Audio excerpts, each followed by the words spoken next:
Hello students, এডুমন্ত্রা YouTube চ্যানেলের আরো একটা ইনফরমেটিভ সেশনে তোমাদেরকে most welcome. Indian geography one liner সিরিজের আজকে আমরা 9th সেশন করব, কিন্তু তার আগে বলে দিই যে যারা এর আগের ভিডিওগুলো এখনো দেখোনি তারা কিন্তু অবশ্যই সেগুলো দেখে নিও। আমাদের চ্যানেলের প্লেলিস্টে কিন্তু সেগুলো সবকটা পেয়ে যাবে, কারণ সামনে যে মিসলেনিয়াস এক্সাম হবে তাতে কিন্তু তোমরা জিওগ্রাফির থেকে যে কটা কোশ্চেন আসবে এই ওয়ান লাইনার সিরিজ থেকে কিন্তু প্রচুর কমন পাবে। তো অবশ্যই তোমাদেরকে রিকোয়েস্ট করব যারা দেখোনি তারা আগেরগুলো অবশ্যই দেখে নিও। আমি প্রচুর ইনফরমেশন শেয়ার করেছি যেগুলো কম্পিটিটিভ এক্সামের জন্য খুব গুরুত্বপূর্ণ। তো চলো আজকের সেশনে আমরা শুরু করি। ফার্স্ট আমাদের বলেছে যে most literate union territory in India. তাহলে আগেই বলে দিই যে তোমাদের সেন্সাস তার থেকে যে কোশ্চেনগুলো এসে থাকে সেই রেসপেক্টে কিন্তু আমাদের লাস্ট অফিসিয়াল ডেটা 2011 সালের সেন্সাস, তারপর থেকে কিন্তু আর অফিসিয়ালি সেন্সাস পাবলিশ হয়নি। তাই জন্য আমরা অ্যাকর্ডিং টু 2011 সেন্সাস ধরেই কিন্তু সেই ডেটাগুলো পড়ে যাব। তাহলে সব থেকে লিটারেট ইউনিয়ন টেরিটরি জানতে চেয়েছিল, এটাও 2011 রেসপেক্টেই বলা হচ্ছে, সেটা ছিল লাক্ষাদ্বীপ। তাহলে সব থেকে লিস্ট লিটারেট ইউনিয়ন টেরিটরি কে ছিল? দাদরা অ্যান্ড নগর হাভেলি। এখন অবশ্য দাদরা অ্যান্ড নগর হাভেলি আর দমন দিউ এরা সবাই একসাথে হয়ে একটাই ইউনিয়ন টেরিটরি হিসেবে ইন্ডিয়াতে রয়েছে প্রেজেন্টলি। এখন total number of union territory হচ্ছে 8টা ইন্ডিয়াতে। আচ্ছা, তারপরে দেখো বলেছে the rate of population growth in India is high because. Negative growth rate আমরা কোন ডিকেডে বা কোন সালে দেখেছিলাম? এই কোশ্চেনটা কিন্তু বহু পরীক্ষায় বহুবার করা হয়েছে তোমাদের, যে লাস্ট যদি আমরা একটা সেঞ্চুরি ধরেও দেখি তাহলে 1921 সালে আমরা কিন্তু নেগেটিভ গ্রোথ রেট দেখেছিলাম ইন্ডিয়াতে। আর কোনো বছর আমরা নেগেটিভ দেখতে পাইনি, কিন্তু এই গ্রোথ রেটটা প্রেজেন্টলিও আমরা দেখতে গেলে অনেক হাই দেখতে পাই। তার কারণ কি? কারণ যত আমাদের মেডিকেল লাইনে আরো ডেভেলপমেন্ট হয়েছে, টেকনোলজি আরো ডেভেলপ হয়েছে, তত আমরা দেখেছি আমাদের ডেথ রেটটা কিন্তু কমেছে।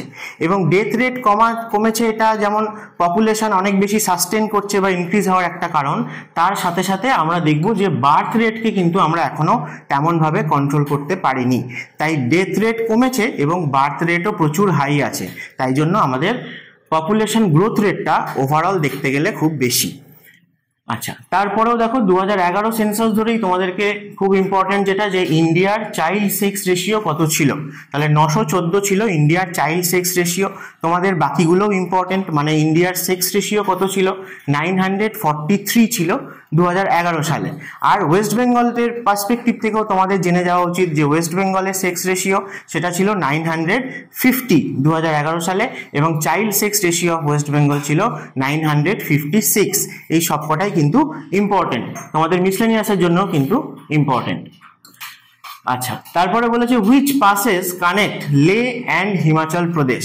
তাহলে হিমাচল প্রদেশ থেকে আমরা যদি লেতে যেতে চাই তাহলে এখন লে মানালি হাইওয়ে বলে একটা হাইওয়ে হয়েছে, কিন্তু আগে কিন্তু এই যে লে সেখানে যাওয়ার আমাদের বাই রোড একটাই রাস্তা ছিল, সেটা হচ্ছে শ্রীনগর হয়ে কার্গিল হয়ে।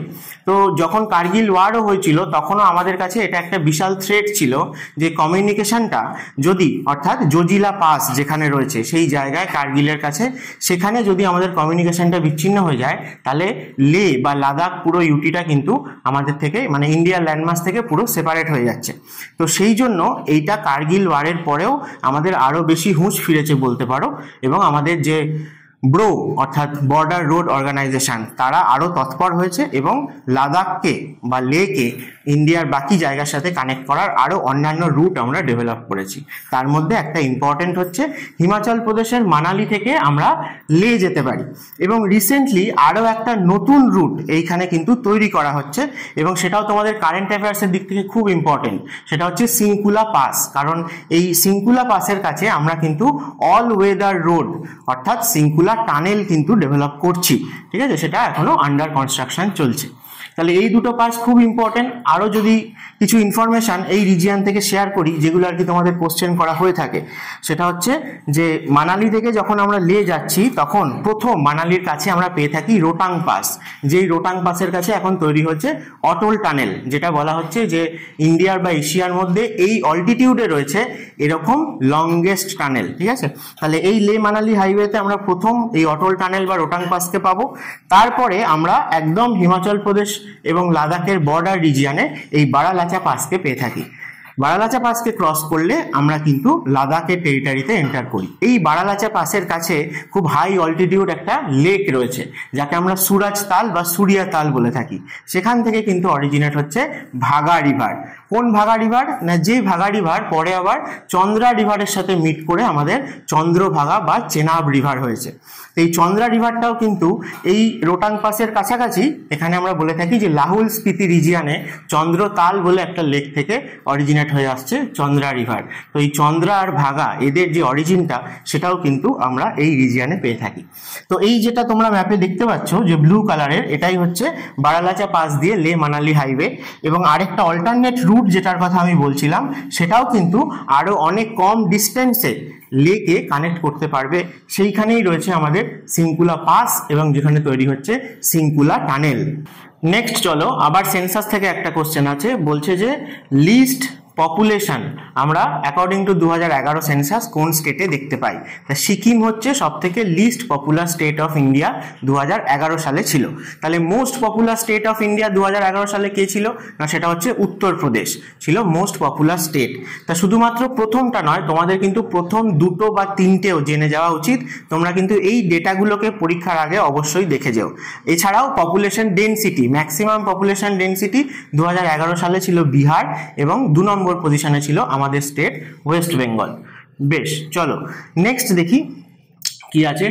বলছে যে which river flows through Tawang valley of Arunachal Pradesh. তাহলে এই রিজিয়নটা থেকেও কিন্তু কারেন্ট অ্যাফেয়ার্স তোমরা পাবে।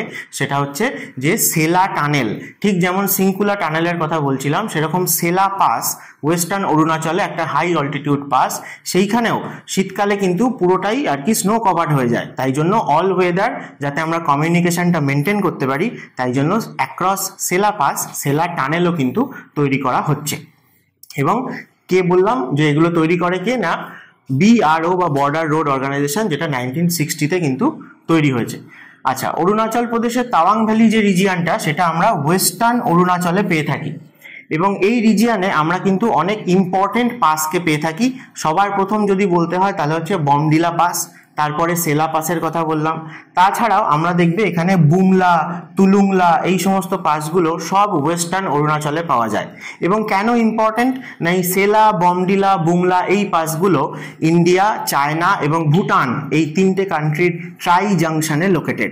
তাই জন্য এগুলো তোমাদের কোশ্চেন করা হয়। আচ্ছা, নেক্সট তোমরা আরো অনেক পাসকে অরুণাচল প্রদেশে পাবে। আরেকটা খুব ইম্পর্টেন্ট পাস যেটা একদম ইস্টার্ন অরুণাচল সেই দিকে রয়েছে এবং মায়ানমারের সাথে বাউন্ডারিতে রয়েছে, সেখানেও আমরা কিন্তু ইন্ডিয়া, মায়ানমার, চায়না এই ট্রাই জাংশন দেখতে পাই। সেটার নাম হচ্ছে ডিফু পাস, যেটাকে আমরা ইস্টার্ন অরুণাচলে পাই। তো গোটা অরুণাচল প্রদেশকেই আমরা যদি দেখি, তাহলে এই নর্থ ইস্টার্ন ইন্ডিয়ার আমাদের মেন রিভারকে না ব্রহ্মপুত্র, এবং আসামে ব্রহ্মপুত্র প্লেন্সকে আমরা পেয়ে থাকি, আসাম দিয়ে ফ্লো করেছে। এবং তার নর্দার্ন সাইডে যে অরুণাচল, সেখান দিয়ে যত রিভার ফ্লো করেছে তারা সবাই ব্রহ্মপুত্র রিভার সিস্টেমের পার্ট বা ব্রহ্মপুত্রের ট্রিবিউটারি আমরা বলতে পারি। তো এইখানে তাওয়াং ভ্যালি এই রিজিয়নটা দিয়ে কামেং বলে একটা রিভার ফ্লো করেছে। কামেং হচ্ছে এই রিজিয়নের মেন ইম্পর্টেন্ট রিভার, যে ব্রহ্মপুত্রের ট্রিবিউটারি।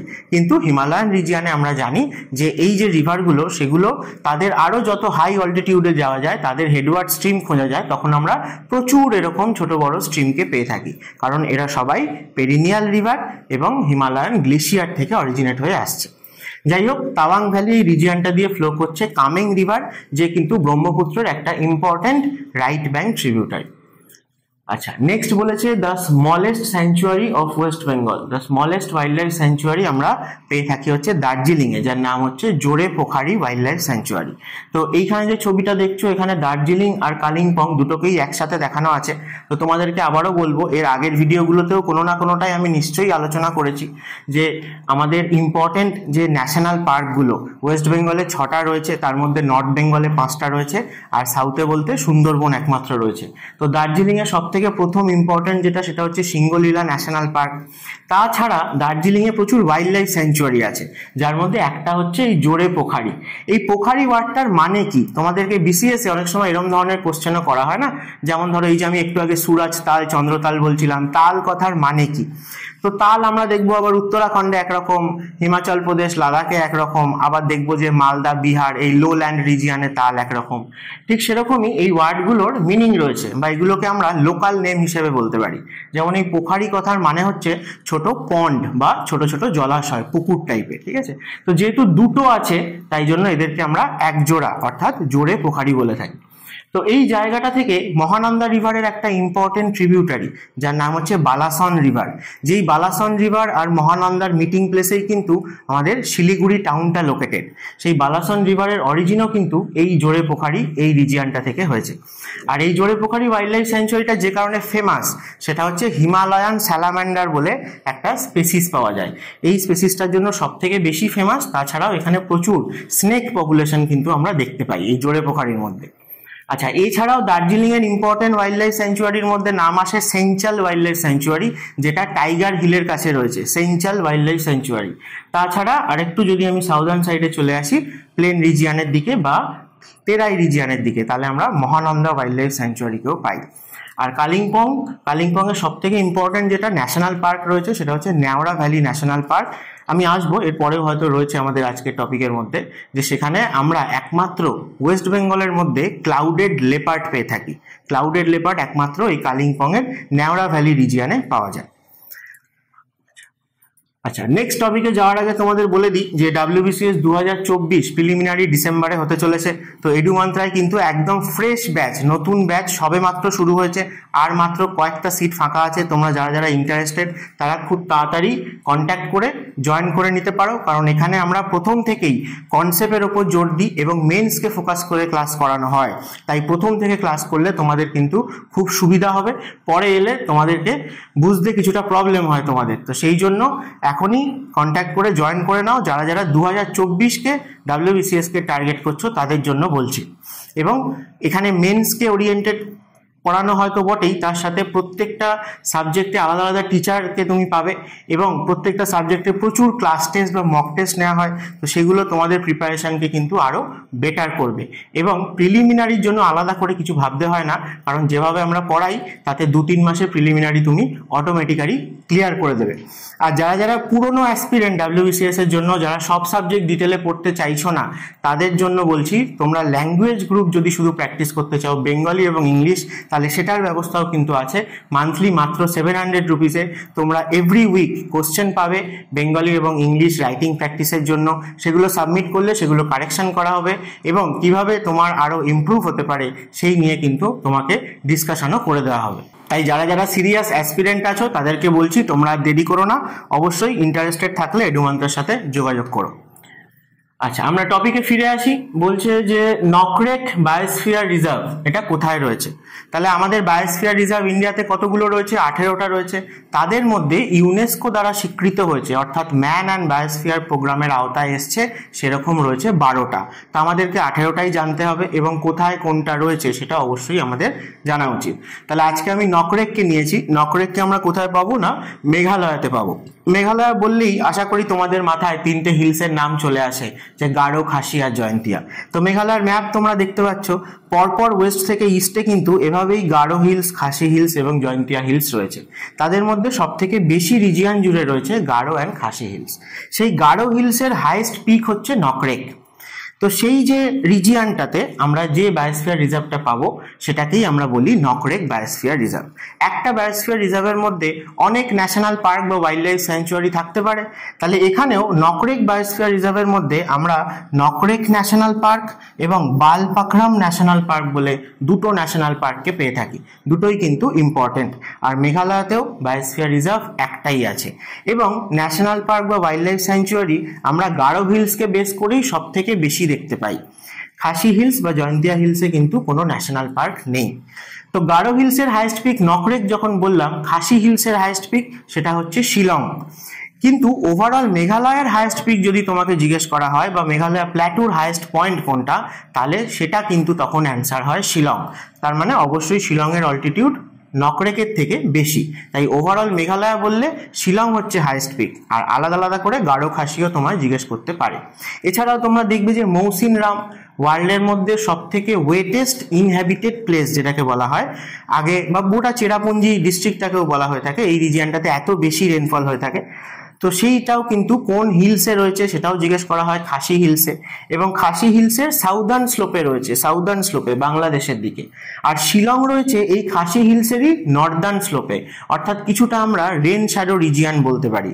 তাই জন্য দেখা যায় যে মৌসিনরাম বা চেরাপুঞ্জিতে যত রেনফল হয় তার থেকে শিলংয়ে কিন্তু কম্পারেটিভলি বেশ কম হয়। তাই এই কোশ্চেনটাও তোমাদের করা হয় যে দুটোই খাসি হিলসে রয়েছে কিন্তু শিলংয়ে কেন রেনফল কম হয় চেরাপুঞ্জি বা মৌসিনরামের থেকে। আরেকটা কথা বলি যে মেঘালয়াতেই কেন এত বেশি রেনফল হয়, বাকি ইন্ডিয়ার অন্যান্য জায়গার থেকে কেন এই জায়গাতেই এত বেশি রেনফল হয়, তার পেছনে কিন্তু একটা কারণ বলা হয় যে এই মেঘালয়া প্ল্যাটুর যে হিলসগুলো রয়েছে এই হিলসগুলোর শেপ কিরকম না, এই শেপগুলো অনেকটা উল্টানো বাটির মতো দেখতে হয়, তাই তাদের মাঝে যে গ্যাপ রয়েছে সেই জায়গায় একটা ফানেল শেপ তৈরি হয়। তো সেখান দিয়ে যখন আমাদের মনসুন উইন্ড বা এই যে সাউথ ওয়েস্ট মনসুন উইন্ডের বে অফ বেঙ্গল ব্রাঞ্চ যখন এত ময়েশ্চার নিয়ে আসে তখন এই হিলসগুলোর মধ্যে দিয়ে পাস করার সময় একটা ফানেলিং এফেক্ট দেখতে পাওয়া যায়, সেই জন্য এখানে এত বেশি রেনফল হয়। এবং এর আগে এই উইন্ডটা যেখান দিয়ে ফ্লো করে এসছে অর্থাৎ গঙ্গা ব্রহ্মপুত্র মেঘনা ডেল্টা, এই জায়গায় কোথাও তেমন ময়েশ্চার কিন্তু কমেনি, রেনফল হয়নি। তাই যা ময়েশ্চার নিয়ে সে এন্টার করেছিল ল্যান্ডমার্চে সেই গোটা ময়েশ্চারটাই এই মেঘালয়া প্ল্যাটুতে প্রথম হিট করলে ফানেলিং এফেক্টের জন্য কিন্তু সব থেকে বেশি আমরা রেনফলকে দেখতে পাই। তো এই যে নকরেক বায়োস্ফিয়ার রিজার্ভ মেনলি সেখানে আমরা সব থেকে বেশি রেড পান্ডা পপুলেশনই কিন্তু দেখতে পাবো। আচ্ছা, তারপরে বলেছে যে কোন mountain pass famous for Kailash Manas Sarovar yatra. তো কৈলাস যাত্রা মানস সরোবর বলো বা অনেক সময় তোমাদেরকে সিল্ক রুট হিসেবে কোশ্চেন করা হয়। তো এখন তো অনেক রাস্তা খুলে গেছে তাই অনেক দিক দিয়ে কিন্তু যাওয়া যায়, তাই তোমাদেরকে আগে এটা বুঝতে হবে যে কোনো একটা পার্টিকুলার পাস বা কোনো একটা রাস্তাই মানস সরোবর যাওয়া যায় এরকম নয়, বা কোনো একটা মাউন্টেন পাসকেই সিল্ক রুট বলা হয় অন্যগুলোকে নয়, এরকমটা নয়। অ্যাকচুয়ালি সেন্ট্রাল এশিয়া বলো বা ইউরোপিয়ান সাইড বলো তার সাথে আমাদের ইন্ডিয়ান সাবকন্টিনেন্টের যে মানে ল্যান্ডের মাধ্যমে যখন ট্রেড হতো বিজনেস হতো এনশিয়েন্ট টাইম থেকে, তখন মাঝে হিমালয় একটা ব্যারিয়ার হিসেবে দাঁড়িয়েছিল। তাই হিমালয়কে কোনো না কোনো জায়গা দিয়ে টপকে আমরা এই কানেক্টিভিটিটা মেনটেন করতাম। তো সেই জায়গাগুলোকেই আমরা সবই এই সিল্ক রুটের আওতায় ফেলতে পারি। তো সেই জন্য তোমরা যেমন সিকিমে নাথুলা জেলেপলা এদেরকে কখনো শুনবে, কখনো তুমি আবার হিমাচল প্রদেশে শিবকিলা পাসকে শুনবে, কখনো উত্তরাখণ্ডে এই মানা নীতি লিপুলেককে শুনবে, আবার কখনো লাদাখের যে পাসগুলো মানে জজিলা পাস খারদুংলা পাস এদের কথাও শুনবে, বানিহাল পাস, ঠিক আছে। তো এই সবগুলোই পাস মানে এই রিজিয়ানে ন্যাচারালি এই গ্যাপগুলো তৈরি হয়েছে, কোনো না কোনো রিভার নিশ্চয়ই এখান দিয়ে এরোশন করেছে, ফ্লো করেছে এবং তবে এই পাসগুলো ক্রিয়েট হয়েছে। তো সেই জায়গা দিয়ে আমরা কানেক্টিভিটিগুলো মেনটেন করি এই হাই অল্টিটিউড রিজিয়ানে। তো উত্তরাখণ্ডে আমরা যে পাসগুলো পাই সেগুলো ম্যাক্সিমাম সব টিবেট বা চায়নার সাথে রয়েছে, অর্থাৎ ইন্ডিয়ার ইন্টারন্যাশনাল বাউন্ডারিতে রয়েছে। তার মধ্যে মানা নীতি লিপুলেক এই তিনটে খুব ইম্পর্টেন্ট। তাহলে আমরা যদি এই উত্তরাখণ্ডের দিক দিয়ে মানস সরোবর যেতে চাই তাহলে আমরা এই লিপুলেক পাসকে ইউজ করে থাকি। এই লিপুলেক পাসটাই টিবেটের দিকে, এর নাম হচ্ছে মানসা ধুরা পাস। তাহলে কোথায় রয়েছে এই লিপুলেক পাসটা সেটাই আমরা বলতে পারি যে নেপাল, উত্তরাখণ্ড আর চায়না এদের যে ট্রাই জাংশন এই জায়গাটাতে এই লিপুলেক পাসটা রয়েছে। এই লিপুলেক পাসের কাছেই উত্তরাখণ্ড আর নেপাল বর্ডারে আমরা যদি দেখি তাহলে পিথোরাগড় ধারচুলা এই জায়গাগুলোকে আমরা পেয়ে থাকি। এবং খুব ইম্পর্টেন্ট যেটা সেটা হচ্ছে এখান দিয়ে একটা রিভার ফ্লো করছে যে হচ্ছে কালী রিভার, যেই কালী রিভার আর কর্ণালী রিভার একসাথে মিলে কিন্তু পরে ঘরঘোড়া রিভার হয় এবং যেটা আমাদের গঙ্গার একটা ইম্পর্টেন্ট ট্রিবিউটারি। তো সেই জায়গাটাকে দেখবে ওই জন্য কালা পানিও অনেক সময় বলা হয় বা এটাকে কালী গঙ্গাও অনেক সময় বলা হয়। এই কালী রিভার নিয়ে কদিন আগে ইন্ডিয়া এবং নেপালের মধ্যেও একটু ঝামেলা মন কষাকষি হয়েছিল যে কালী রিভারের অরিজিনটা অ্যাকচুয়ালি কোন দিকে পড়ে, ইন্ডিয়ার দিকে না নেপালের দিকে। তো এই Kali river actually western Nepal এবং উত্তরাখণ্ড এই যে বাউন্ডারি সেই বাউন্ডারি দিয়ে ফ্লো করছে, তাই জন্য কালী রিভারকে কিন্তু আমরা একটা ট্রান্স বাউন্ডারি রিভারও বলতে পারি, যেটা নেপালের ওয়েস্টার্ন বাউন্ডারি যেটা ইন্ডিয়ার সাথে সেখান দিয়ে ফ্লো করছে। আর নেপালের যদি ইস্টার্ন বাউন্ডারি দেখি সেটাও আমরা ইন্ডিয়ার সাথে পাবো, তো সেটা আমরা ওয়েস্ট বেঙ্গলে কিন্তু পেয়ে থাকি যে দার্জিলিং ডিস্ট্রিক্টের সাথে নেপালের কিন্তু একটা বাউন্ডারি রয়েছে, সেখান দিয়েও কিন্তু একটা ট্রান্স বাউন্ডারি রিভার ফ্লো করছে। তা সেটা কোন রিভার সেটা তোমরা আমাকে কমেন্ট করে অবশ্যই জানিও।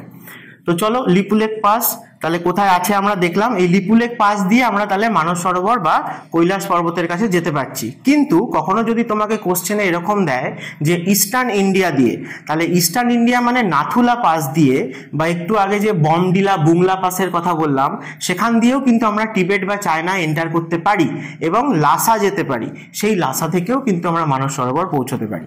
ঠিক আছে, তাই অনেক দিক দিয়ে যাওয়া যায়, 3-4টে রাস্তা আছে, নেপালের কাঠমান্ডু হয়েও যাওয়া যায়। তো ডিপেন্ড করছে, তোমাকে কোশ্চেন ভালো করে অবশ্যই পড়বে, অপশানে কি কি অ্যাভেলেবেল আছে তার মধ্যে যেটা বেস্ট অ্যাপ্রোপ্রিয়েট হবে সেটা আমাদের রাইট অ্যান্সার হবে। ঠিক আছে, চলো তারপর বলেছে লার্জেস্ট ট্রিবিউটারি অফ ব্রহ্মপুত্র। একটু আগে ব্রহ্মপুত্রের কথা বলছিলাম যে আমাদের ইন্ডিয়ার লার্জেস্ট রিভার বলতে আমরা ব্রহ্মপুত্রকে বলে থাকি। কেন? তার কারণ যে পরিমাণ ওয়াটার ভলিউম এবং সেডিমেন্টস ক্যারি করে নিয়ে আসে ব্রহ্মপুত্র, সেটা ইন্ডিয়ার বাকি রিভারগুলোর থেকে সব থেকে বেশি। এবং সেটার এক্সাম্পল হিসেবে আমরা দেখতে পাই যে অরুণাচল প্রদেশের আগে অবধি এই রিভারটাকে অলমোস্ট খুঁজেই পাওয়া যায় না, এতই ন্যারো। কিন্তু তারপর আসামে এর যে রিভার বেড ব্রহ্মপুত্র, সেটা কিন্তু কোনো কোনো জায়গায় 20, 22, 25 কিলোমিটার পর্যন্ত ওয়াইড। তার মানে হিউজ অ্যামাউন্ট অফ সেডিমেন্টস ক্যারি করে নিয়ে আসে। কেন নিয়ে আসে যদি বলো, তাহলে আমরা বলতে পারি যে ব্রহ্মপুত্রের যেটা আপার কোর্স, তার যেটা হিলি রিজিয়ান বা মাউন্টেনিয়াস রিজিয়ানের মধ্যে দিয়ে ফ্লো করছে সেটা কিন্তু অনেকটা রিজিয়ান, অনেকটা লেন্থ। সে চায়নার মধ্যে রয়েছে, আমাদের ইন্ডিয়াতে অরুণাচলেও রয়েছে। অরুণাচলের রিভারটার নাম কি না, আমরা দিহং বা সিয়াং বলে থাকি। আর আসামে শুধু আমরা একে ব্রহ্মপুত্র বলে থাকি। এই রিভারটাই আসাম থেকে যখন বাংলাদেশে এন্টার করে তখন তাকে আমরা যমুনা রিভার বলে থাকি।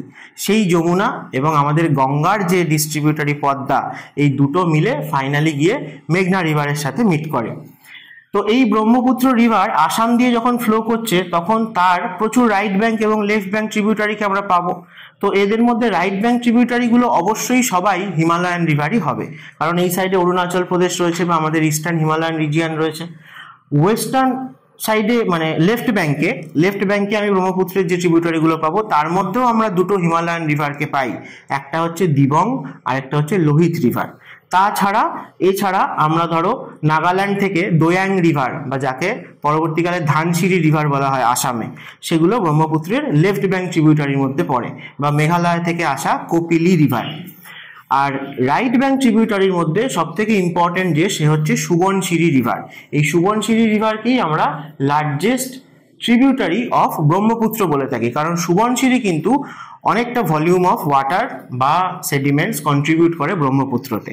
তার প্রমাণস্বরূপ তোমরা দেখতে পাবে যে এই যে ওয়ার্ল্ডের largest riverine island Majuli Brahmaputra রিভারে রয়েছে, যাকে আমরা বলে থাকি জোরহাটের কাছে রয়েছে বা লখিমপুরে রয়েছে।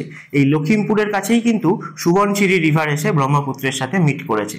তাই সব থেকে বড় রিভার আইল্যান্ড যে দুটো রিভারের মিটিং প্লেসে তৈরি হয়েছে তার থেকে আমরা বলতেই পারি, তার মানে সব থেকে বেশি সেডিমেন্টস ডিপোজিট এখানে হয়েছে। তাই সুবর্ণশিরি হচ্ছে লার্জেস্ট ট্রিবিউটারি অফ ব্রহ্মপুত্র বা মেন ট্রিবিউটারি বলা হয়ে থাকে।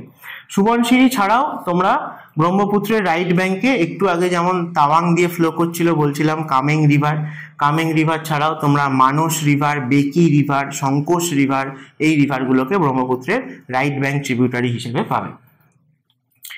আচ্ছা, নেক্সট বলেছে আর্সেনিক প্রবলেম। এই আর্সেনিক প্রবলেম ইন্ডিয়াতে মেনলি আমরা যে দেখতে পাই সেটা কেন? তার কারণ হচ্ছে আমরা গ্রাউন্ড ওয়াটারকে ওভার এক্সপ্লয়েটেড করেছি, অর্থাৎ বেশি ইউজ করে ফেলেছি। তো সেই জন্য গ্রাউন্ড ওয়াটার লেভেল কোনো কোনো জায়গায় অনেকটা নিচে নেমে গেছে। তার জন্য আমাদের ইন্টিরিয়ারে এই জায়গায় যে বিভিন্ন যে ব্ল্যাঙ্ক স্পেস তৈরি হয়েছে বা বিভিন্ন ধরনের ধরো ফাঁকা জায়গায় আমরা দেখব যে এই আর্সেনিক টাইপের বা তার যে সোর্স হিসেবে যে সমস্ত রক বা মিনারেল ছিল সেই জিনিসগুলো আস্তে আস্তে কিন্তু এই গ্রাউন্ড ওয়াটারের সাথে মিক্স আপ হতে শুরু করেছে। তো সেই থেকে আমাদের গ্রাউন্ড ওয়াটারটা কন্টামিনেটেড হয়ে গেছে, আর্সেনিক তার সাথে অ্যাড হয়ে গেছে, কোথাও বেশি হয়েছে কোথাও কম হয়েছে। যেখানে যেখানে গ্রাউন্ড ওয়াটার লেভেল বেশি নিচে নেমে গেছে সেখানেই আমরা আর্সেনিকের বেশি কিন্তু প্রবলেমটা দেখতে পাই। তাহলে আমাদের ওয়েস্ট বেঙ্গলের কথা আমরা যদি দেখি, তাহলে ওয়েস্ট বেঙ্গলে কোন কোন ডিস্ট্রিক্টগুলোতে আমরা সব থেকে বেশি আর্সেনিকের দূষণ দেখতে পাবো গ্রাউন্ড ওয়াটারের মধ্যে মেনলি, তাহলে সেই রেসপেক্টে তোমরা ম্যাপে দেখতেই পাচ্ছ যে আমাদের যে ভাগীরথী হুগলি রিভার, এই ভাগীরথী হুগলি রিভারের দুই পারে যে ডিস্ট্রিক্টগুলো রয়েছে এই জায়গাটাই আমাদের সব থেকে বেশি প্লেন রিজিয়ান বা এটা ডেল্টাইটিক রিজিয়ান। তো এই জায়গাতে গ্রাউন্ড ওয়াটার অ্যাভেলেবেলও খুব বেশি এবং ইরিগেশনের জন্য আমরা প্রচুর পরিমাণে এবং ডেলি ইউজের জন্য এবং কোথাও কোথাও ইন্ডাস্ট্রিতেও আমরা কিন্তু গ্রাউন্ড ওয়াটার প্রচুর একটা টাইমে ইউজ করে এসেছি। তাই জন্য সব থেকে বেশি এখন আর্সেনিক কন্টামিনেশন আমরা কিন্তু এই জায়গাটায় দেখতে পাই, যেটা রেড কালারের দেখতে পাচ্ছ। কিছু কিছু ডিস্ট্রিক্ট দেখো একটু অরেঞ্জ কালারের দেওয়া আছে বা পিঙ্ক কালারের, তাহলে এই জায়গাটায় আরেকটু কম, আর যেগুলো ইয়েলো আছে সেগুলো মোটামুটি এখনো ঠিক আছে। তো তার মধ্যে তুমি নর্থ বেঙ্গলের এই যে মাউন্টেনিয়াস রিজিয়ান বা এই যে প্ল্যাটু রিজিয়ান, এই জায়গাগুলো তো গ্রাউন্ড ওয়াটার এক্সপ্লয়েট করা এমনিতেই কষ্টসাধ্য আর কি, যেহেতু এই জায়গাটার একটা অল্টিটিউড রয়েছে বা ক্রাস্ট আমাদের যেটা সেটা অনেক হার্ড। তো সেই জন্য আমরা সহজে কিন্তু মাটি খুঁড়ে ওয়াটারকে এক্সট্রাক্ট করতে পারি না, তাই সেই জায়গাটায় কন্টামিনেশনের প্রবলেমটা এখনো অতটা হয়নি। কিন্তু আমাদের এই ডেল্টাইটিক রিজিয়ানে ওয়েস্ট বেঙ্গলে মানে এই মালদার পর থেকে মুর্শিদাবাদ থেকে শুরু করে 24 পরগনা, হুগলি, ইস্ট বর্ধমান, ঠিক আছে, কলকাতা, এই জায়গায় কিন্তু সব থেকে বেশি আমরা আর্সেনিক দূষণ দেখতে পাই ওয়েস্ট বেঙ্গলে। এবং এই আর্সেনিক কন্টামিনেটেড ওয়াটারকে পিউরিফাই করার জন্য, তার ট্রিটমেন্টের জন্য কিন্তু ওয়েস্ট বেঙ্গলে একটা প্ল্যান্ট তৈরি করা হয়েছিল। সেই প্ল্যান্টটা কোথায় রয়েছে এটা তোমাদের WBCS এর কোশ্চেনেও আগে এসছে, তো সেটা কিন্তু ফারাক্কায় সেট আপ করা হয়েছিল, ঠিক আছে। আচ্ছা, নেক্সট বলেছে the landscape of Malwa plateau. তাহলে মালওয়া প্ল্যাটু প্রথমে তো আমরা দেখি যে কোথায় রয়েছে মালওয়া প্ল্যাটু। তাহলে আমাদের মধ্যপ্রদেশের যদি আমরা ওয়েস্টার্ন সাইডে চলে যাই তাহলে ভিন্ধিয়ান রেঞ্জের নর্দার্ন স্লোপে বা অনেক সময় বলা হয় ভিন্ধিয়া এবং আরাবল্লী রেঞ্জের মাঝামাঝি রিজিয়ানে মধ্যপ্রদেশের ওয়েস্টার্ন সাইডে মালওয়া প্ল্যাটু রয়েছে। তো মালওয়া প্ল্যাটু এই রিজিয়ানটা একটা এরিড রিজিয়ান, সারা বছর এখানে রেনফল খুব কম হয়, কিন্তু মনসুন টাইমে হঠাৎ করে কিছুদিন আমরা রেনফল এখানে দেখতে পাই।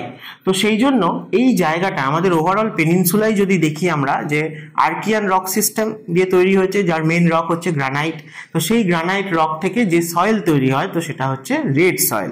তো এই জায়গাতেও রেড সয়েলই মূলত পাওয়া যেত, বা বেস যেটা ছিল সেটা রেড সয়েল। তার ওপরে এই যে একটা ক্লাইমেটিক যে এফেক্ট, অর্থাৎ টেম্পারেচার সারা বছর বেশি থাকবে এবং অল্টারনেট যে ড্রাই অ্যান্ড ওয়েট এরকম আসবে, অর্থাৎ মনসুন টাইমে বৃষ্টি হবে, বাকি বছরের সময়টা ড্রাই থাকবে, কিন্তু টেম্পারেচার ওভারঅল বেশি থাকবে। তো এরকম ক্লাইমেটিক কন্ডিশনের আন্ডারে আমরা দেখতে পাই যে যখন হেভি রেনফল হয় তখন তার আগের যে ওপরের যে ক্রাস্টটা আর কি সেইটা এতটাই ড্রাই হয়ে থাকে যে যখন রেনফল হয় তখন তার উপর দিয়ে যখন ওয়াটার ফ্লো করবে তখন এরকম ন্যাচারালি অনেক ডিপ এরকম চ্যানেল তৈরি হবে, যেগুলোকে আমরা গালি বলে থাকি বা আরো ছোট হলে এগুলোকে রিল বলে থাকি। তাই এইরকম টাইপের যে এরোশন আমরা সয়েলের ওপর দেখতে পাবো তাকে আমরা রিল এরোশন বা গালি এরোশন বলে থাকি আর কি। তো এই যে গালি এরোশনটা এটা আবার সব থেকে বেশি হয়ে থাকে রেড সয়েলের ওপর নয়, সেটা হচ্ছে ল্যাটেরাইট সয়েলের ওপর। তাহলে একটু আগে আমি যে ক্লাইমেটিক কন্ডিশনের কথা বলছিলাম ওই কন্ডিশনের আন্ডারে থেকে এই জায়গাকার যে রেড সয়েল সেটা কনভার্ট হয়ে গেছে ল্যাটেরাইট সয়েলে, এবং ল্যাটেরাইট সয়েলে আমরা কিন্তু এই গালি এরোশন সব থেকে বেশি পরিমাণে দেখতে পাই। তাই ইন্ডিয়াতে, আমাদের পেনিনসুলার ইন্ডিয়াতে মূলত যে যে জায়গায় আমরা ল্যাটেরাইট সয়েলকে দেখতে পাবো এইরকম এবং এরকম ক্লাইমেটিক কন্ডিশন রয়েছে সেই সব জায়গায় আমরা দেখব যে এই গালি এরোশন দেখা যাবে। তো তাদের মধ্যে সব থেকে বেশি এক্সট্রিম গালি এরোশন এই মালওয়া প্ল্যাটুতে দেখতে পাওয়া যায়। তো সেই জন্য মালওয়া প্ল্যাটুতে যে গালি এরোশনটা হয়েছে সেটা এত বছর ধরে হয়ে এমন একটা ল্যান্ডস্কেপ তৈরি করেছে যে জায়গাটা মানে সেই টেরেইনটা কোনো কিছুর জন্যই ঠিক সুইটেবল নয়, না এগ্রিকালচারের জন্য, না সেটেলমেন্টের জন্য, না ইনফ্রাস্ট্রাকচারকে ডেভেলপ করার জন্য। তো সেই জন্য এই যে টোপোগ্রাফিটা, এই টোপোগ্রাফিটাকে আমরা ব্যাডল্যান্ড টোপোগ্রাফি বলে থাকি। তো এই কোশ্চেনটা তোমাদের সব থেকে কমন যে ব্যাডল্যান্ড টোপোগ্রাফি ইন্ডিয়ার কোথায় দেখা যায়, মালওয়া প্ল্যাটু বা ওয়েস্টার্ন মধ্যপ্রদেশ, বা এই যে রিজিয়ানটা মালওয়া প্ল্যাটু রিজিয়ান এখান দিয়ে ফ্লো করছে মেন রিভার হচ্ছে চম্বল রিভার। তাই বলা হয় যে মালওয়া প্ল্যাটু চম্বল রিভারের ড্রেনেজ বেসিনে রয়েছে। তাই জন্য ব্যাডল্যান্ড টোপোগ্রাফি কোথায় দেখা যায়, চম্বল ভ্যালিতেও দেখা যায় বা চম্বল ড্রেনেজ বেসিনেও দেখা যায়। সেটাও কিন্তু রাইট অ্যান্সার হতে পারে, যা অপশানে থাকবে সেই বুঝে। তাহলে মূলত কথা হচ্ছে যে ল্যাটেরাইট সয়েল এবং সেখানে যে এরোশন, গালি এরোশন, সেই গালি এরোশনের ফলে তৈরি যে টোপোগ্রাফি সেটা হচ্ছে ব্যাডল্যান্ড টোপোগ্রাফি। তার সব থেকে বেস্ট এক্সাম্পল ইন্ডিয়াতে মালওয়া প্ল্যাটু রিজিয়ানে দেখা যায়। তাহলে একটা এক্সাম্পল আমাদের ওয়েস্ট বেঙ্গলেও আমরা জেনে রাখি, সেটা হচ্ছে যে ওয়েস্ট মিদনাপুর ডিস্ট্রিক্ট, সেই জায়গায় আমরা দেখব যে শিলাবতী রিভার যেখান দিয়ে ফ্লো করছে, সেই শিলাবতী রিভারের পাড়ে গড়বেতা বা গনগনি বলে একটা জায়গা আছে। এই জায়গাটাতেও শিলাবতী রিভার ভ্যালিতে আমরা ল্যাটেরাইট সয়েলের ওপর গালি এরোশন দেখতে পাই, এবং ওয়েস্ট বেঙ্গলের মধ্যে সব থেকে বেশি গালি এরোশন আমরা এই রিজিয়নটাতেই দেখতে পাই, এবং সেখানে এই গালিগুলো এরোশন হয়ে এতটাই ডিপ হয়ে গেছে যে অনেকটা ক্যানিয়নের মতো দেখতে লাগে। তো সেই জন্য grand canyon of West Bengal, সেটা কিন্তু এই শিলাবতী রিভারকে বলা হয়ে থাকে গনগনি রিজিয়ন বা গড়বেতা রিজিয়নে ওয়েস্ট মিদনাপুরে। এছাড়াও আমাদের যে পুরুলিয়া, বাঁকুড়া, বীরভূম এই জায়গায় যে প্ল্যাটু রিজিয়ন রয়েছে সেখানেও তোমরা গালি এরোশন দেখতে পাবে বা এরম টাইপের টোপোগ্রাফি বা ল্যাটেরাইট সয়েল দেখতে পাবে। তো তার মধ্যে এই ওয়েস্ট বেঙ্গলের ওয়েস্টার্ন সাইডের যে ডিস্ট্রিক্টগুলো সেই সবগুলোতেই আসে। বীরভূমে আমাদের শান্তিনিকেতনের কাছে খোয়াই বলে একটা জায়গা আছে, সেটাও কিন্তু এক্সাম্পল অফ গালি এরোশন। আচ্ছা, নেক্সট বলছে যে highest peak of Maikal range. তাহলে মৈকাল রেঞ্জ কোথায় রয়েছে বা মৈকাল রেঞ্জ কার পার্ট, দেখো এই রিজিয়নটা নিয়ে না তোমাদের প্রচুর কোশ্চেন হয়, তাই আমি এই রিজিয়নটা সম্বন্ধে তোমাদেরকে যেগুলো খুব ইম্পর্টেন্ট সেগুলো একবার ডিসকাস করে দিই। সেটা হচ্ছে প্রথম কথাই মৈকাল রেঞ্জ মানে মৈকাল হিলসও বলা হয়, দেখবে এর আরেকটা নাম রয়েছে সেটা হচ্ছে মহাকাল বা মৈকাল, এবং আরেকটা ইম্পর্টেন্ট হচ্ছে মহাদেও বা মহাদেব। এই যে হিলসগুলো বা রেঞ্জগুলো এরা অ্যাকচুয়ালি সাতপুরা রেঞ্জের পার্ট। সাতপুরা রেঞ্জ একটা ডিসকন্টিনিউয়াস রেঞ্জ, তার আলাদা আলাদা চারটে ইম্পর্টেন্ট পার্ট রয়েছে, গুজরাট থেকে শুরু করে আপ টু ছত্তিশগড় অব্দি। তাহলে গুজরাটে আমরা পাই রাজপিপলা, তারপরে মহারাষ্ট্রে পাই গাভিলগড়, মধ্যপ্রদেশে পাওয়া যায় মহাদেব বা মহাদেও, আর ছত্তিশগড় মধ্যপ্রদেশের বর্ডারে আমরা পাবো এই মৈকাল রেঞ্জ বা মহাকাল রেঞ্জ। এই সাতপুরা রেঞ্জের যেটা হাইয়েস্ট পিক সেটা হচ্ছে ধূপগড়, সেটা রয়েছে এই মহাদেও হিলসে। আর এই মহাদেও হিলসের আশেপাশে দেখবে তোমরা পাঁচমারি বলে একটা হিল স্টেশন রয়েছে ইম্পর্টেন্ট, পেঞ্চ ন্যাশনাল পার্ক বা পেঞ্চ টাইগার রিজার্ভ রয়েছে, মহারাষ্ট্র মধ্যপ্রদেশ মিলিয়ে রয়েছে, এবং তার সাথে সাথে বেতুল প্ল্যাটু বলে একটা প্ল্যাটু রয়েছে যেখান থেকে তাপি রিভার কিন্তু অরিজিনেট হয়েছে, বা মধ্যপ্রদেশের মুলতাইয়ের কাছে বলা হয়ে থাকে তাপি রিভারের অরিজিন। তো এই ধূপগড় যে হাইয়েস্ট পিক সেটা কিন্তু এই মহাদেও হিলসে রয়েছে, মহাদেও হিলসের হাইয়েস্ট পিক বা সাতপুরার হাইয়েস্ট পিক। আর মৈকাল রেঞ্জে আমরা যদি চলে আসি, তার মানে সাতপুরার একদম ইস্টার্ন মোস্ট রেঞ্জ হচ্ছে মৈকাল রেঞ্জ। এই মৈকাল রেঞ্জের কাছে এসে আমরা দেখবো যে ভিন্ধিয়ান রেঞ্জ, সেও কিন্তু গুজরাট থেকে শুরু হয়ে মধ্যপ্রদেশে ম্যাক্সিমামটা রয়েছে, এবং তারপরে আপ টু বিহারের সাসারাম অবধি কিন্তু এক্সটেন্ডেড। এই বিন্ধ্য আর সাতপুরা এই দুটো রেঞ্জ খুব কাছাকাছি এসছে বা মিট করেছে বলা হয়ে থাকে এই মৈকাল রেঞ্জের যে হাইয়েস্ট পিক অমরকন্টক সেই রিজিয়ন। আর অমরকন্টক প্ল্যাটুর লোকেশনটা আমাদের ইন্ডিয়ান পেনিনসুলার মধ্যে একদম সেন্ট্রাল রিজিয়নে অলমোস্ট আমরা বলতে পারি, এবং অমরকন্টক যে টেম্পল রয়েছে বলো বা যেখান থেকে আমরা নর্মদা রিভার, সোন রিভারের অরিজিন বলি, সেই রিজিয়নটা কিন্তু মধ্যপ্রদেশের একদম ইস্টার্ন সাইডে মধ্যপ্রদেশ ছত্তিশগড় বর্ডার রিজিয়নে রয়েছে। তো এই অমরকন্টক প্ল্যাটু এখানে যেরকম আমরা রেডিয়াল টাইপের ড্রেনেজও দেখতে পারি, অর্থাৎ অমরকন্টক প্ল্যাটু থেকে বিভিন্ন ডিরেকশনে বিভিন্ন রিভার ফ্লো করেছে। ওয়েস্টে নর্মদা গেছে, নর্থে সোন গেছে, সাউথে তোমরা যদি দেখো যে ইন্দ্রাবতী রিভার ফ্লো করেছে, সাউথ ইস্টে মহানদী রিভার, তার ইম্পর্টেন্ট ট্রিবিউটারি শিবনাথ বা সেওনাথ, এরা সবাই এই অমরকন্টক প্ল্যাটুর আশেপাশের রিজিয়ন থেকেই অরিজিনেট হয়েছে। তাহলে অমরকন্টক রিজিয়নটাতে বলা হয় যে বিন্ধ্য আর সাতপুরা কিন্তু মিট করেছে। ভিন্ধিয়ান রেঞ্জের হাইয়েস্ট পিক হিসেবে দেখবে যে সদ্ভাবনা পিক বা কালুমার পিক বলা হয় থাকে, এটা মধ্যপ্রদেশে রয়েছে। আর এই অমরকন্টকের পর থেকে বাকি যে ভিন্ধিয়ান রেঞ্জটা বিহারের সাসারাম অব্দি এক্সটেন্ডেড, সেইটাকে বলা হয়ে থাকে কাইমুর রেঞ্জ। তাই তোমাদের অনেক সময় কাইমুর রেঞ্জ কার এক্সটেনশন বা কোথায় রয়েছে সেটাও জিজ্ঞেস করা হয়। কাইমুর রেঞ্জ হচ্ছে অমরকন্টকের পর থেকে ভিন্ধিয়ান রেঞ্জের ইস্টার্ন সাইডে বিহার অব্দি যে এক্সটেনশনটা, তাকে আমরা কাইমুর রেঞ্জ বলে থাকি। নেক্সট টপিকে যাওয়ার আগে আরও একটা অফার এডুমান্ত্রার তরফ থেকে তোমাদেরকে বলে দিই, সেটা হচ্ছে যে প্রিলিমিনারির জন্য নিজেদেরকে আরো ভালোভাবে তৈরি করার জন্য মক টেস্ট দিতে হবে। শুধু পড়ে গেলে তো হবে না, আমরা ঠিক মনে রাখতে পারছি কিনা বা কোশ্চেন থেকে ঠিকঠাক অ্যান্সার করতে পারছি কিনা, তার জন্য কিন্তু মক টেস্ট দেওয়াটা খুব ইম্পর্টেন্ট। তাই প্রিলিমিনারি 2024 WBCS কে ফোকাস করে তোমরা কিন্তু মক টেস্ট পেয়ে যাচ্ছ।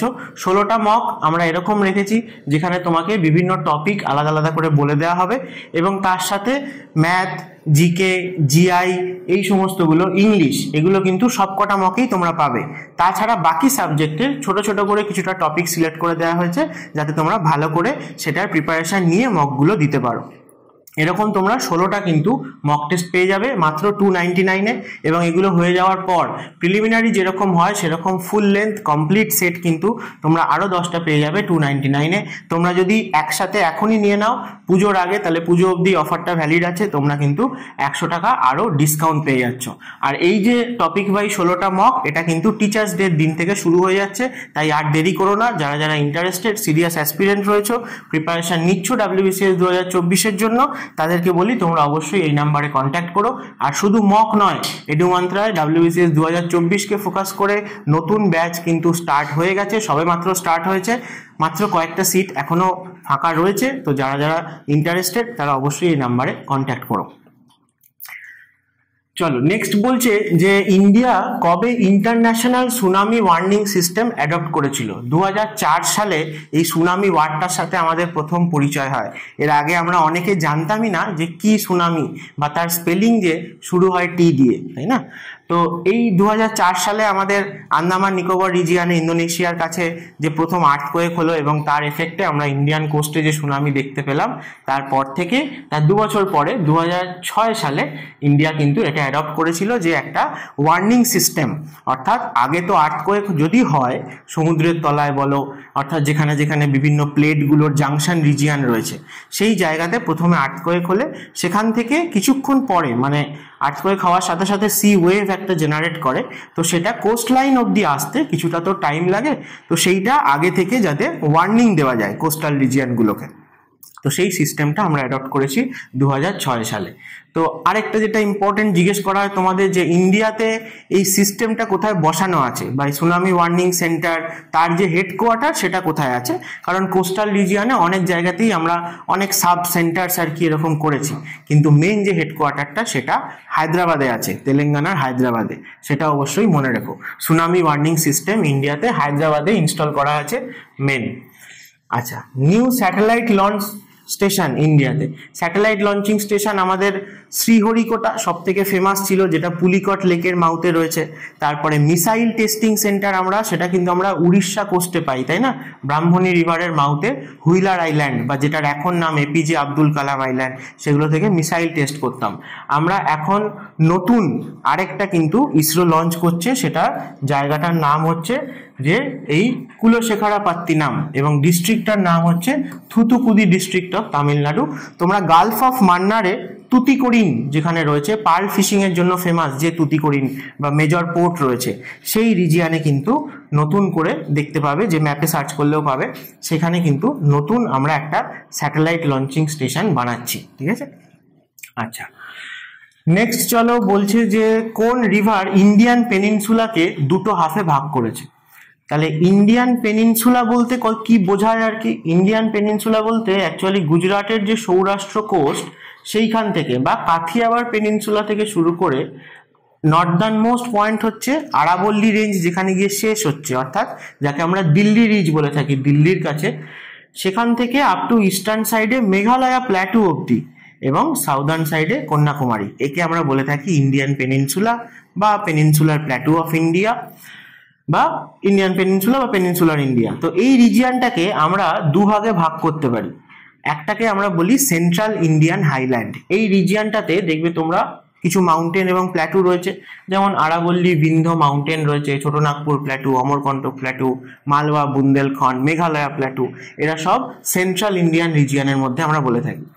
আর সাউদার্ন সাইড যেটা, সেটাকে আমরা বলে থাকি ডেকান প্ল্যাটু। এই ইন্ডিয়ান ডেকান রিজিয়ন বা ডেকান প্ল্যাটু বলতে কিন্তু পেনিনসুলার পুরো সাউদার্ন সাইডটাকে বোঝানো হয়। ডেকান প্ল্যাটু আর ডেকান ট্র্যাপ কিন্তু সম্পূর্ণ ডিফারেন্ট জিনিস, ঠিক আছে? ইন্ডিয়ান ডেকান রিজিয়ন বা ইন্ডিয়ান ডেকান প্ল্যাটু বলতে এই সাউদার্ন সাইডে পুরোটাকেই বোঝানো হয়। কার সাউথে? না আইদার নর্মদা রিভারের রেসপেক্টে বলা হয় যদি রিভার রেসপেক্টে বলি, আর যদি রেঞ্জ হিসেবে বলা হয় তাহলে সাতপুরা রেঞ্জের সাউদার্ন সাইডকে বলা হয়, ঠিক আছে? সাতপুরা রেঞ্জকে বলা হয়ে থাকে যে ইন্ডিয়ান ডেকান প্ল্যাটুর northern flank, northern boundary, Satpura রেঞ্জকে বলা হয়, ঠিক আছে? তাই জন্য কে ইন্ডিয়ান পেনিনসুলাকে দুভাগে সেপারেট করে রেখেছে, সেটা রিভারের রেসপেক্টে যদি বলা হয় তাহলে নর্মদাকে বলা হয়, কিন্তু মাউন্টেন রেঞ্জের রেসপেক্টে বললে পরে ভিন্ডিয়ান রেঞ্জকে বলা হয়ে থাকে যে নর্থ ইন্ডিয়া এবং সাউথ ইন্ডিয়াকে সেপারেট করে রেখেছে। ঠিক আছে, তখন কিন্তু পেনিনসুলার সেপারেশন নয়, ভিন্ডিয়ান রেঞ্জ, কারণ এই রিজিয়নে ভিন্ডিয়াই হচ্ছে সব থেকে কন্টিনিউয়াস রেঞ্জ। তাই জন্য নর্থ ইন্ডিয়া এবং সাউথ ইন্ডিয়া অর্থাৎ গঙ্গা যমুনা যে প্লেন এবং ইন্ডিয়ান যে পেনিনসুলা বা ডেকান, এই দুটোকে সেপারেট করেছে। মাউন্টেন রেঞ্জের রেসপেক্টে জিজ্ঞেস করা হলে তখন ভিন্ডিয়া বলা হয়। নেক্সট বলেছে হর্স্ট অ্যান্ড গ্র্যাবেন, এই দুটো যে টার্ম এগুলো ব্লক মাউন্টেনের সাথে রিলেটেড। তো ব্লক মাউন্টেন কিভাবে তৈরি হয় না, আমরা বলি কোনো একটা জায়গার ল্যান্ডমাস যদি প্রচন্ড টেনসাইল ফোর্সের মুখোমুখি হয়, অর্থাৎ দুদিক থেকে কেউ যেন টানছে, তাহলে মধ্যিখানের জায়গাটা কি হবে না নিচের দিকে বসে যাবে, তার সাবসিডেন্স হবে। তো এই যে জায়গাগুলো সাবসিডেন্স হয়ে যায় তাকে আমরা বলি গ্র্যাবেন, আর যেগুলো তার আশপাশে উঁচু হয়ে দাঁড়িয়ে থাকবে তাদেরকে আমরা বলি হর্স্ট। তাই উঁচু জায়গাগুলোকে আমরা ব্লক মাউন্টেন বলে থাকি চলতি কথায়, এবং নিচু জায়গাগুলোকে আমরা রিফট ভ্যালি বলে থাকি। তো স্বাভাবিকভাবেই নিচু জায়গাগুলো দিয়ে কোনো না কোনো রিভার ফ্লো করে, কারণ ওই রিজিয়নের মধ্যে সব থেকে লোয়েস্ট অল্টিটিউড, সব থেকে নিচু জায়গা এই রিফট ভ্যালিগুলোই হয়ে থাকে, এই গ্র্যাবেনগুলোই হয়ে থাকে। তো সেরকম এক্সাম্পল তোমরা জানো যে আমাদের বিন্ধ্যা আর সাতপুরা হচ্ছে ব্লক মাউন্টেন, তাদের মধ্যিখান দিয়ে নর্মদা রিভারের রিফট ভ্যালি। কিন্তু এখানে তোমাদের একটা বলে দিই যে ব্লক মাউন্টেন থাকলেই তার পাশে সঙ্গে সঙ্গে রিফট ভ্যালি থাকবে এরকমটা ম্যান্ডেটারি নয়, বা রিফট ভ্যালি কোথাও থাকলেই আশপাশের জায়গাগুলো অনেক বেশি উঁচু মাউন্টেনের মতোই হতে হবে এরকমটা নয়। ঠিক আছে, তো সেই জন্য আমরা ওয়েস্টার্ন ঘাটকে যেরকম কনসিডার করে থাকি অ্যাজ এ ব্লক মাউন্টেন, কিন্তু তার আশেপাশে ওই রকম রিফট ভ্যালি আমরা পাই না। আবার ছোট নাগপুর প্ল্যাটু বা সিংভূম রিজিয়নে যদি দেখো, যেখানে যেখানে গন্ডোয়ানা কোল ডিপোজিট রয়েছে, আমরা বলে থাকি Damodar rift valley, Mahanadi rift valley, Brahmani, Subarnarekha rift, কিন্তু সোন রিভারকেও রিফটের মধ্যে দিয়ে বলা হয়ে থাকে। কিন্তু এই রিজিয়নে এই রিফটগুলো তৈরি হয়েছে এখানের ল্যান্ডমাসের মধ্যে কিছু জায়গা সাবসিডেন্স হয়ে, তার মানে এই নয় যে তার আশপাশে অনেক উঁচু উঁচু মাউন্টেন রয়েছে। কম্পারেটিভলি দেখতে গেলে এই রিজিয়নের মধ্যে সবচেয়ে নিচু জায়গা এটাই, যেহেতু ফ্লোর সাবসিডেন্স থেকে হয়েছে সেই জন্য আমরা তাকে রিফট ভ্যালি হিসেবে কিন্তু মেনশন করে থাকি। কিন্তু সব থেকে বেস্ট এক্সাম্পল ইন্ডিয়াতে নর্মদা রিভারের রিফট ভ্যালি, সাতপুরা রিভারকেও বলা হয় রিফট ভ্যালি দিয়ে ফ্লো করছে, কিন্তু নর্মদা রিভারের দুপারে আমরা বিন্ধ্য সাতপুরা দুটোকে ব্লক মাউন্টেন হিসেবে পেয়ে থাকি। নেক্সট বলেছে বরাক রিভার। বরাক রিভার কেন ইম্পর্টেন্ট, তার কারণ আমাদের গোটা নর্থ ইস্ট ইন্ডিয়ার ইম্পর্টেন্ট রিভার হচ্ছে ব্রহ্মপুত্র রিভার।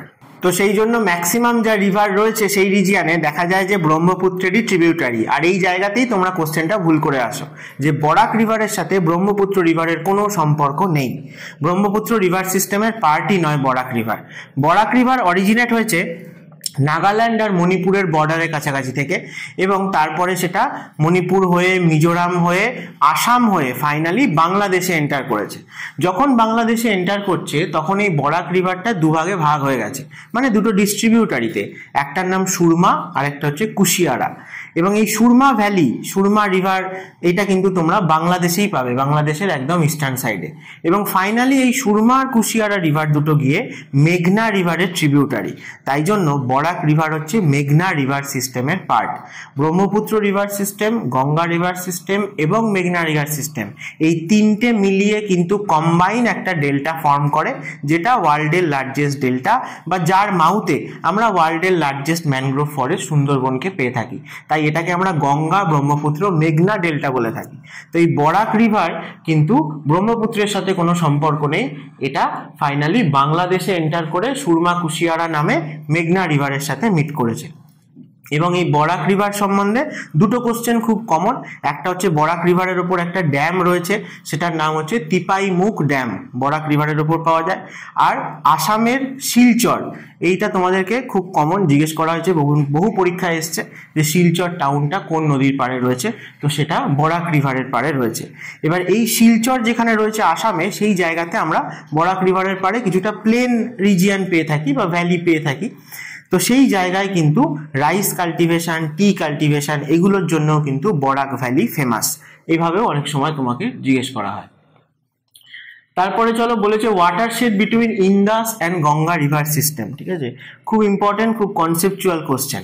আমি তোমাদেরকে গোটা ইন্ডিয়ান এই ল্যান্ডমাসের মধ্যে মেইন যে ওয়াটারশেডটা সেটা দেখিয়ে দিচ্ছি। ঠিক আছে, একটা হচ্ছে যে আরাবল্লী, এটাকে বলা হয়ে থাকে যে গঙ্গা এবং ইন্দাস এই দুইয়ের মাঝে ইম্পর্টেন্ট ওয়াটারশেড, কারণ এটা দিল্লি রিজ বলেছে। দিল্লি রিজ মানে হচ্ছে আরাবল্লী, যেখানে একদম শেষ হচ্ছে গিয়ে দিল্লির কাছাকাছি গিয়ে সেই জায়গাটায়। সেখানেই যদি দেখো যে ওয়েস্টার্ন সাইডে ইম্পর্টেন্ট তুমি সাতলেজকে পাবে, যে মানে দিল্লি না হোক হিমাচল প্রদেশের কথা বলছি, তা সাতলেজকে পাবে যে ওয়েস্টার্ন সাইডে চলে গেছে, এবং ইন্দাস রিভার সিস্টেমের সব থেকে সাউদার্ন মোস্ট রিভার বা লাস্ট রিভার। আর এদিকে তুমি গঙ্গার ট্রিবিউটারি হিসেবে যমুনাকে পাবে। এই দুটোই কিন্তু হিমাচল প্রদেশ উত্তরাখণ্ড বর্ডারে খুব কাছাকাছি রয়েছে। তাই জন্য দিল্লি রিজ বা আরাবল্লী, বা কখনো কখনো তোমাকে রাজস্থানের মারওয়ার রিজিয়ান বা মারওয়ার প্ল্যাটু হিসেবেও অপশানে থাকতে পারে। এই রিজিয়ানটা সেপারেট করেছে ইন্দাস এবং গঙ্গা রিভার সিস্টেমকে।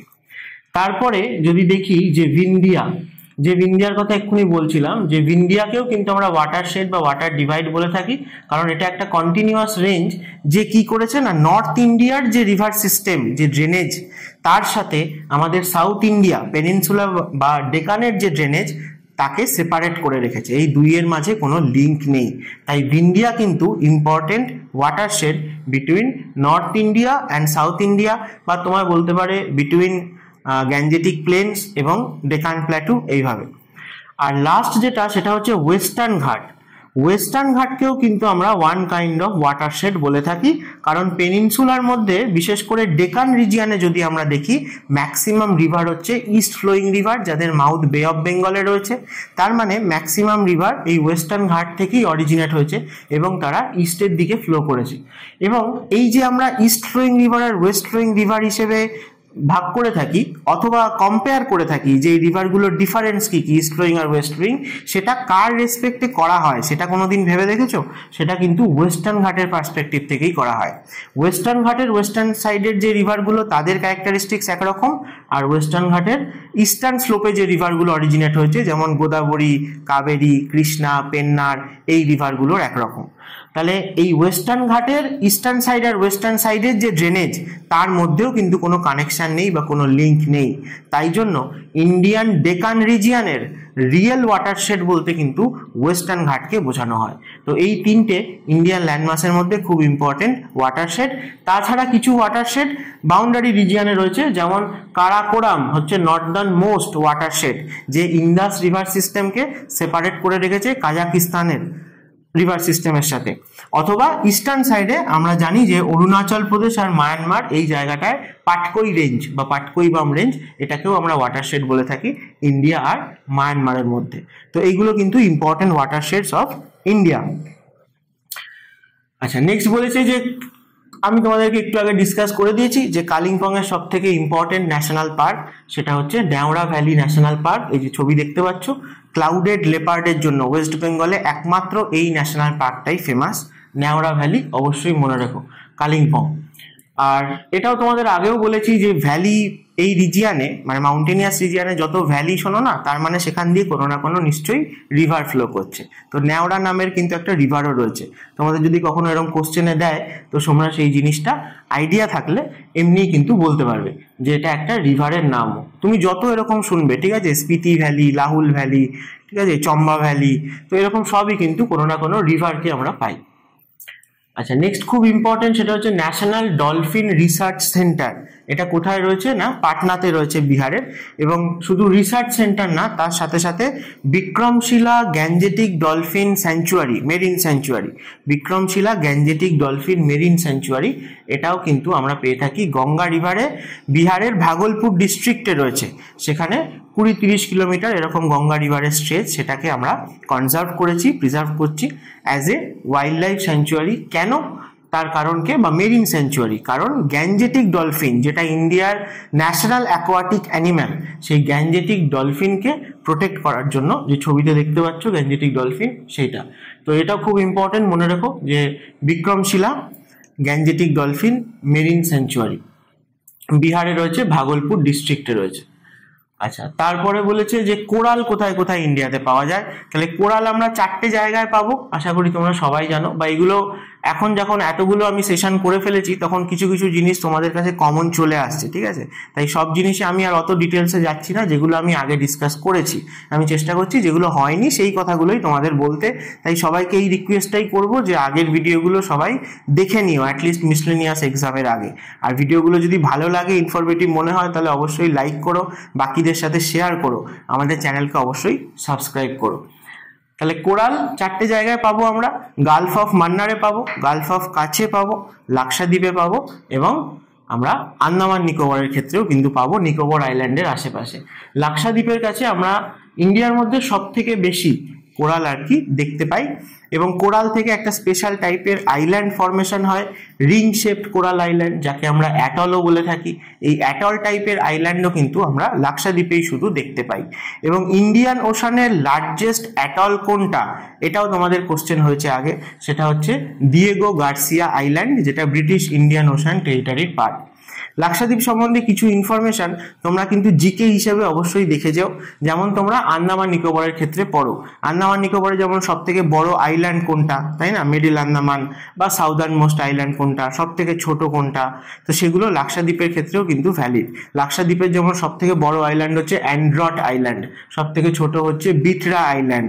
লাক্ষাদ্বীপে এয়ারপোর্ট কোন আইল্যান্ডে রয়েছে, আগাতি আইল্যান্ড, ঠিক আছে? এগুলোও কিন্তু ইম্পর্টেন্ট জিকের ইনফরমেশন। চলো তারপরে আর কি কি রয়েছে আজকে আমাদের, বলছে যে zonal soil type of peninsular plateau. প্রথম কথা হচ্ছে জোনাল সয়েল কি জিনিস না, সয়েল জেনারেলি তৈরি হয় পেরেন্ট মেটেরিয়াল থেকে, অর্থাৎ কোনো একটা রক থেকে।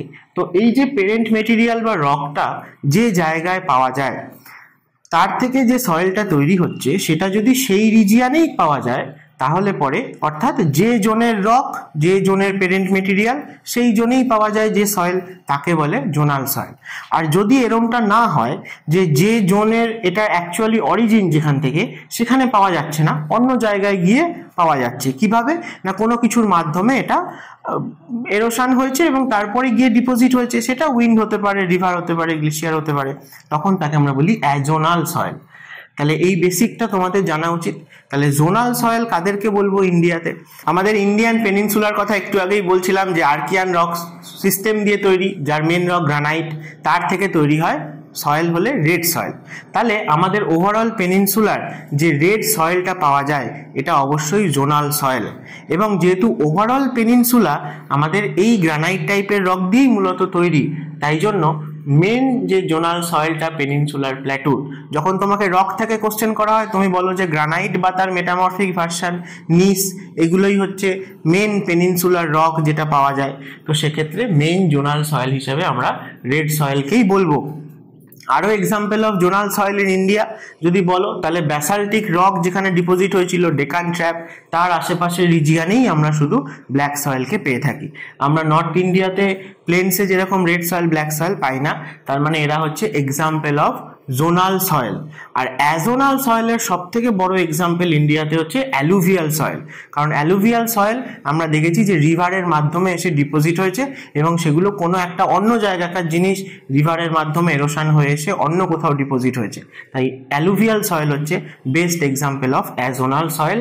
আর বাকি এখানে কোথায় কি সয়েল পাওয়া যায় আমি কালার দিয়ে দেখিয়ে দিয়েছি ছবিতে তোমাদের, যেগুলো একটু এক্সেপশন চট করে তোমাদের মাথায় আসে না সেই জায়গাগুলো একটু ভালো করে খেয়াল করো, ঠিক আছে? যেমন আমাদের নর্থ ইস্ট ইন্ডিয়াতে কিন্তু আমরা মেঘালয় রিজিয়ানে ল্যাটেরাইট সয়েল এবং রেড সয়েল পাই। বাকি আসামের অ্যালুভিয়াল সয়েলকে বাদ দিলে ম্যাক্সিমাম কিন্তু রেড সয়েলই পাওয়া যায় নর্থ ইস্ট ইন্ডিয়াতে, ঠিক আছে? এই সমস্ত জিনিসগুলো সয়েল থেকে ইম্পর্টেন্ট। আচ্ছা, তারপরে বলেছে famous hot spring Manikaran. Hot spring কি জিনিস কি সেগুলো নিয়ে দেখবে যে আমার ভিডিও আছে, আগে আমি ডিটেলসে আলোচনা করেছি। যদি আরও কেউ জানতে চাও ডিটেলে তাহলে সেই ভিডিওগুলো সার্চ করে দেখে নিও। তো হট স্প্রিং আমরা ইন্ডিয়াতে প্রচুর পাই এবং হিমালয়ান রিজিয়ানে সব থেকে বেশি হট স্প্রিং পাওয়া যায়। কেন পাওয়া যায়? কারণ দুটো প্লেট বাউন্ডারিতে রয়েছে, আনস্টেবল রিজিয়ান, এই জায়গাটায় প্রচুর ফল্ট লাইন বা ক্র্যাক রয়েছে, সেই জন্য তার থেকে আমরা হট স্প্রিং প্রচুর দেখতে পাই। তো গোটা হিমালয়ান রিজিয়ান বললেও ভুল হবে, টিবেটিয়ান প্ল্যাটো রিজিয়ানেও প্রচুর রয়েছে এবং আমাদের যত স্টেট রয়েছে নর্থ ইন্ডিয়াতে সব জায়গায় আমরা হট স্প্রিং পাবো। কোনো কোনো জায়গার কোনো কোনো হট স্প্রিং ফেমাস, তো সেইগুলোই তোমাদের জিকে হিসেবে মনে রাখার। আমি এখানে একটাকে আরেকটাকে তুলে নিয়েছি, সেটা হচ্ছে মণিকরণ। মণিকরণ হিমাচল প্রদেশে রয়েছে, পার্বতী রিভারের পাশে রয়েছে। পার্বতী রিভার এখান দিয়ে ফ্লো করছে, যে পার্বতী রিভারে 2 বছর আগে ভয়ানক ফ্ল্যাশ ফ্লাড হলো, এবং বিয়াস রিভারে, সেই বিয়াস রিভারেরই একটা ট্রিবিউটারি হচ্ছে পার্বতী রিভার।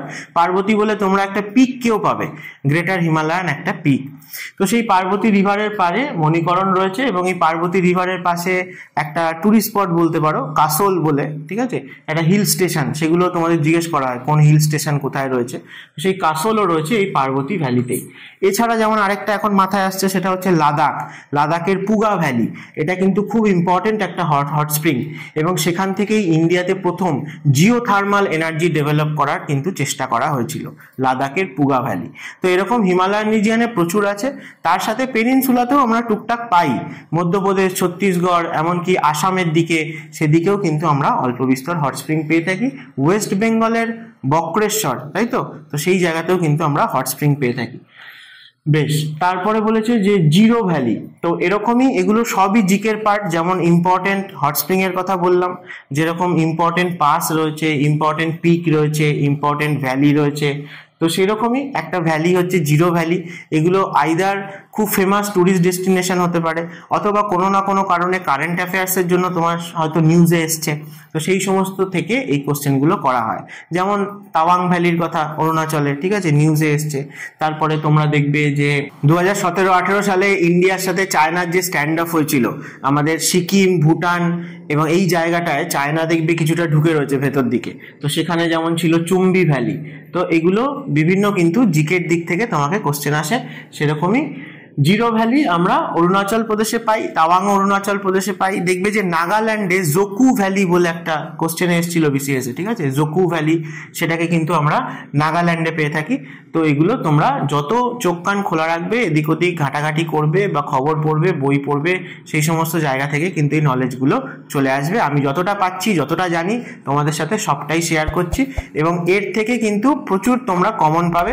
তোমরা যে কোনো মক টেস্ট বলো, প্রিভিয়াস ইয়ারের কোশ্চেন খুলে দেখো, আমি যা যা তোমাদের বলছি তার সব থেকে কিন্তু কোশ্চেন আগে অলরেডি এসে গেছে, তা না হলেও আগামী দিনে আসবে। আজকের মতো ভিডিওটা এখানেই শেষ করছি, দেখা হবে আবার নেক্সট কোনো একটা ইনফরমেটিভ সেশনে। এতক্ষণ আমার সঙ্গে থাকার জন্য থ্যাংক ইউ তোমাদের সবাইকে।